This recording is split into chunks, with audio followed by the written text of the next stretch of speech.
ನಮಸ್ತೆ ಎಲ್ರಿಗೂ, ಹೇಗಿದ್ದೀರಾ? ನಾನು ನಿಮ್ಮ ಸುಜಾತ ಮಲ್ನಾಡ್. ಇದು ನಿನ್ನೆ ಭಾನುವಾರದ ವ್ಲಾಗ್ ಆಗಿರುತ್ತೆ. ಬೆಳಿಗ್ಗೆಯಿಂದನೇ ವ್ಲಾಗ್ ಶುರು ಮಾಡಿದ್ದೀನಿ. ಬೆಳಿಗ್ಗೆ ಎದ್ದಾಗ ಈ ರೀತಿಯಾಗಿ ಗಿಡದಲ್ಲೆಲ್ಲ ಹೂವು ಇರುತ್ತೆ, ಅದನ್ನು ನೋಡೋದೇ ಒಂದು ಖುಷಿ ಅಂತ ಹೇಳ್ಬೋದು. ನಾನಂತೂ ಪ್ರತಿದಿನ ಬೆಳಿಗ್ಗೆ ಎದ್ದಾಗ ಈ ರೀತಿಯಾಗಿ ಗಿಡಗಳನ್ನೆಲ್ಲ ನೋಡ್ಕೊಂಡ್ಬಿಟ್ಟು ಆಮೇಲೆ ಅಡುಗೆ ಕೆಲಸಕ್ಕೆ ಹೋಗೋದು. ಭಾನುವಾರ ಆಗಿರೋದ್ರಿಂದ ಇವತ್ತು ಸ್ವಲ್ಪ ಲೇಟಾಗಿದ್ದೆ. ಹಾಗೆಯೇ ಹೆಂಗಸ್ರಿಗೊಂದು ತಲೆ ಬಿಸಿ ಇರುತ್ತಲ್ಲ, ಬೆಳಿಗ್ಗೆ ಆದ ತಕ್ಷಣ ಏನು ಅಡುಗೆ ಮಾಡೋದು ಅಂತ. ನಾನಿವತ್ತು ಈರುಳ್ಳಿ ದೋಸೆ ಮತ್ತು ಸಾಗು ಮಾಡೋಣ. ಸಾಗು ಮಾಡೋದಕ್ಕೆ ಹೆಚ್ಚಿನ ಸಮಯ ಏನೂ ಬೇಕಾಗಿಲ್ಲ. ಒಂದು ಬಾಣಲೆಗೆ ಎಣ್ಣೆ ಇಟ್ಕೊಂಡ್ಬಿಟ್ಟು ಈರುಳ್ಳಿ, ಹಸಿಮೆಣಸಿನ್ಕಾಯಿ, ಉಪ್ಪು ಹಾಗೆ ಸ್ವಲ್ಪ ಟೊಮೆಟೊ ಹಾಕ್ಕೊಂಬಿಟ್ಟು ಚೆನ್ನಾಗಿ ಬಾಡಿಸ್ಕೋಬೇಕು. ಟೊಮೆಟೊ ಗೊಜ್ಜೆಲ್ಲ ಮಾಡ್ತೀವಲ್ಲ, ಆ ರೀತಿಯಾಗಿ ಚೆನ್ನಾಗಿ ಬಾಡಿದರೆ ಆಯಿತು. ನೋಡಿ, ಇವಾಗ ಚೆನ್ನಾಗಿ ಗೊಜ್ಜು ಥರ ಆಗಿದೆ. ಇವಾಗ ಸ್ವಲ್ಪ ಅರಿಶಿನ ಪುಡಿ ಹಾಕಿಬಿಟ್ಟು ಆಲೂಗಡ್ಡೆನ ನಾನು ಮೊದಲೇ ಬೇಯಿಸಿಟ್ಕೊಂಡಿದ್ದೆ, ಅದನ್ನು ಸ್ವಲ್ಪ ಸ್ಮ್ಯಾಶ್ ಮಾಡ್ಕೊಂಬಿಟ್ಟು ಈ ರೀತಿಯಾಗಿ ಒಗ್ಗರಣೆಗೆ ಹಾಕಿಬಿಟ್ಟು ಸ್ವಲ್ಪ ನೀರನ್ನು ಹಾಕ್ಕೊಂಡ್ರೆ ಆಯಿತು. ಆನಂತರ ಇದಕ್ಕೆ ಸ್ವಲ್ಪ ಒಂದು 2 ಚಮಚದಷ್ಟು ಕಡಲೆ ಹಿಟ್ಟನ್ನು ಒಂದು ಲೋಟಕ್ಕೆ ಹಾಕಿ ನೀರು ಹಾಕಿ ಈ ರೀತಿಯಾಗಿ ಚೆನ್ನಾಗಿ ಕಲಸಿಟ್ಕೋಬೇಕು. ಆಮೇಲೆ ಇದನ್ನು ಸಾಗುಗೆ ಹಾಕೋದ್ರಿಂದ ಒಂದು ಸ್ವಲ್ಪ ಗಟ್ಟಿಯಾಗಿ ಸಾಗು ಬರುತ್ತೆ ಮತ್ತು ರುಚಿನೂ ಚೆನ್ನಾಗಿರುತ್ತೆ. ಕಡಲೆ ಹಿಟ್ಟಿನ ನೀರನ್ನು ಹಾಕೊಳ್ತೀವಲ್ಲ, ಆಮೇಲೆ ಒಂದು 5 ನಿಮಿಷ ಚೆನ್ನಾಗಿ ಸಿಮ್ಮಲ್ಲಿಟ್ಟು ಕುದಿಸ್ಕೋಬೇಕು.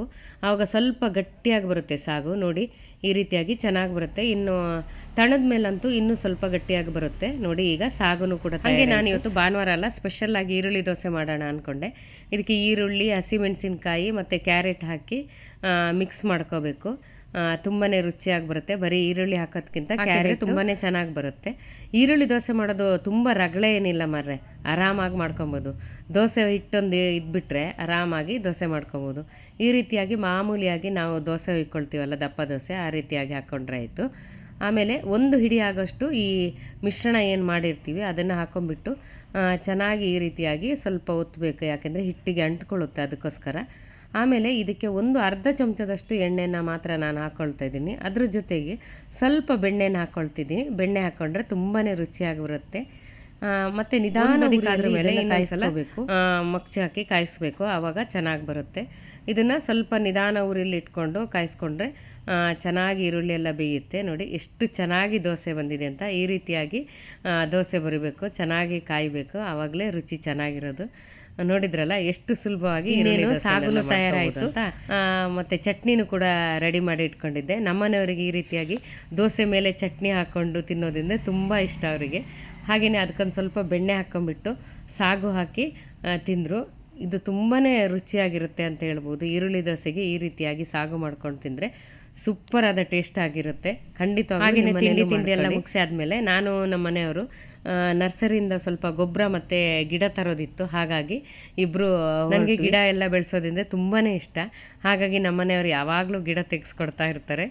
ಹಾಗೆ ಹೋಗುವಾಗ ನಾವು ಗಿಡ ತರಕ್ಕೆ ಹೋಗಿದ್ದು ದೊಡ್ಡ ಆಲದ ಮರ ಇದೆಯಲ್ಲ, ಅಲ್ಲಿ ತುಂಬ ಚೆನ್ನಾಗಿ ಗಿಡಗಳು ಸಿಗ್ತವೆ. ಹಾಗಾಗಿ ಅಲ್ಲಿ ಹೋದ್ವಿ. ಹೋಗುವಾಗ ವಿಶ್ವವಿಖ್ಯಾತವಾದಂತಹ ಈ ದೊಡ್ಡ ಆಲದ ಮರವನ್ನು ಕೂಡ ನೋಡ್ಕೊಂಡು ಹೋದ್ವಿ. ನಾವು ತುಂಬ ಸಲ ಇಲ್ಲಿಗೆ ಹೋಗಿದ್ವಿ. ಖಂಡಿತವಾಗ್ಲೂ ಯಾರಾದರೂ ಬೆಂಗಳೂರು ಭೇಟಿ ಕೊಟ್ಟಾಗ ಇದನ್ನು ನೋಡೋದನ್ನು ಮರಿಬೇಡಿ, ತುಂಬಾ ಚೆನ್ನಾಗಿದೆ. ಹಾಗೆಯೇ ಅಲ್ಲೆಲ್ಲ ನೋಡ್ಕೊಂಬಿಟ್ಟು ನಂತರ ಹೋಗಿದ್ದು ನಾವು ನರ್ಸರಿಗೆ. ನಾವು ಯಾವಾಗಲೂ ಅಲ್ಲಿ ಹೋದಾಗ ಈ ನರ್ಸರಿಯಲ್ಲಿ ಜಾಸ್ತಿಯಾಗಿ ನಾವು ಗಿಡಗಳನ್ನೆಲ್ಲ ತಗೊಳ್ತೀವಿ. ನರ್ಸರಿ ಅಂತೇಳಿ ಇಲ್ಲಿ ಎಲ್ಲ ಥರದ ಗಿಡಗಳು ಕಾಣಸಿಗುತ್ತೆ. ನೋಡಿ, ಇಲ್ಲಿ ನೋಡ್ತಾ ಇದ್ದೀರಲ್ಲ, ಆ ಕಡೆ ಸೈಡಲ್ಲೂ ಗಿಡ ಇದೆ, ಈ ಕಡೆ ಸೈಡಲ್ಲೂ ಗಿಡ ಇದೆ. ಇಲ್ಲಿಗೆ ಹೋದರೆ ಯಾವ ಗಿಡ ತಗೊಳ್ಳೋದು ಯಾವ ಗಿಡ ಬಿಡೋದು ಅಂತ ಅನಿಸುತ್ತೆ. ಅಷ್ಟು ಥರದ ಗಿಡಗಳಿದ್ದಾವೆ. ತುಂಬಾ ಚೆನ್ನಾಗಿ ಕೂಡ ಬರುತ್ತೆ ಇಲ್ಲಿ ಗಿಡ. ನೋಡಿ, ನಾವು ಇವಾಗ ಮಲ್ಲಿಗೆ ಗಿಡ ತಗೊಳ್ಳೋಣ ಅಂದ್ಕೊಂಡೆ. ಇದು ನಮ್ಮ ಕಡೆ ಏನು ಹೇಳ್ತಾರೆ, ಕಸ್ತೂರಿ ಮಲ್ಲಿಗೆ ಅಂತ ಹೇಳ್ತಾರೆ. ಇಲ್ಲೇನೋ ಸೂಜಿ ಮಲ್ಲಿಗೆ ಅಂತ ಹೇಳ್ತಾರಂತೆ. ನಮ್ಮ ಮಲೆನಾಡು ಕಡೆ ಕಸ್ತೂರಿ ಮಲ್ಲಿಗೆ ಅಂತ ಹೇಳ್ತೀವಿ. ತುಂಬಾ ಪರಿಮಳ ಇರುತ್ತೆ, ತುಂಬಾ ಚೆನ್ನಾಗಿರುತ್ತೆ. ಹಾಗೆ 7 ಸುತ್ತಿನ ಮಲ್ಲಿಗೆ ಅದು ಕೂಡ ಇತ್ತು. ನಾನು 7 ಸುತ್ತಿನ ಮಲ್ಲಿಗೆ ತಗೊಳ್ಳಿಲ್ಲ, ಕಸ್ತೂರಿ ಮಲ್ಲಿಗೆನ 2 ಗಿಡ ತಗೊಂಡೆ. ಹಾಗೆ ಅಬ್ಬಲಿಗೆ ಅಂದರೆ ಕನಕಾಂಬರವನ್ನು ಕೂಡ ತಗೊಂಡೆ. ಈಗ ಏನು ನೋಡ್ತಾ ಇದ್ದೀರಲ್ಲ ನರ್ಸರಿಯಲ್ಲಿ, ನೋಡಿ ಎಷ್ಟು ಥರದ ಗಿಡಗಳಿದ್ದಾವೆ ಅಂತ. ಮನೆ ಒಳಗೆ ಬೆಳೆಯುವಂಥದ್ದು, ಹಾಗೆ ಮನೆ ಹೊರಗಡೆ ನಾನು ಜರ್ಬೇರ ಗಿಡವನ್ನು ಕೂಡ ತಗೊಂಡೆ. ಇದು ತುಂಬ ಚೆನ್ನಾಗಿ ಹೂ ಬಿಡುತ್ತೆ, ಯಾವಾಗಲೂ ಹೂ ಇರುತ್ತೆ. ಹಾಗಾಗಿ ಆ ಗಿಡಗಳನ್ನು ಕೂಡ ತಗೊಂಡೆ. ಇಲ್ಲಿ ನೋಡ್ತಾ ಇದ್ದೀರಲ್ಲ, ಇದೆಲ್ಲ ಹಣ್ಣಿನ ಗಿಡಗಳು. ಯಾವುದೇ ಥರದ ಹಣ್ಣಿನ ಗಿಡಗಳು ಬೇಕಾದರೂ ನಿಮಗೆ ಇಲ್ಲಿ ಸಿಗುತ್ತೆ. ನಾನು ಇಲ್ಲಿ ಮೊದಲು ಚಿಕ್ಕು ಮತ್ತು ದಾಳಿಂಬೆ ಗಿಡ ತಗೊಂಡೋಗಿದ್ದೆ. ತುಂಬ ಚೆನ್ನಾಗಿ ಹಣ್ಣು ಬಿಡ್ತಾ ಇದೆ. ಅದ್ರ ಜೊತೆಗೆ ಹೂವಿನ ಗಿಡಗಳು ನೋಡಿ ಎಷ್ಟೊಂದು ವೆರೈಟಿ ಆಗಿದೆ. ನಾನು ಕೂಡ ಇಲ್ಲಿ ಸೇವಂತಿಗೆ ಗಿಡಗಳನ್ನು ತಗೊಂಡೆ. ಇದು ಇಷ್ಟೇ ಅಲ್ಲ, ಇಲ್ಲಿ ನಿಮಗೆ ಗಿಡ ನೆಡೋದು ಪಾಟ್ಗಳಾಗಿರ್ಬೋದು, ಗೊಬ್ಬರ ಆಗಿರ್ಬೋದು, ಮತ್ತು ಕೆಲವು ತರಕಾರಿ ಬೀಜಗಳಾಗಿರ್ಬೋದು ಎಲ್ಲನೂ ಸಿಗುತ್ತೆ.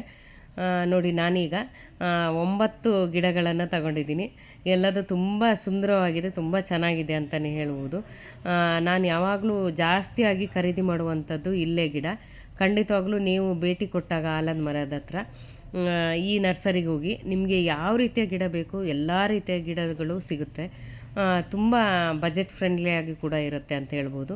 ಆನಂತರ ನಾವೆಲ್ಲ ಗಿಡ ಗೊಬ್ಬರ ಎಲ್ಲ ತಗೊಂಡ್ಬಿಟ್ಟು ನಂತರ ಮನೆಗೆ ಬಂದ್ವಿ. ಇವತ್ತಿನ ಈ ಲಾಗನ್ನು ಇಲ್ಲಿಗೆ ಮುಗಿಸ್ತಾ ಇದ್ದೀನಿ. ಎಲ್ರಿಗೂ ಶುಭವಾಗಲಿ. ಹೋಗಿ ಬರ್ತೀನಿ.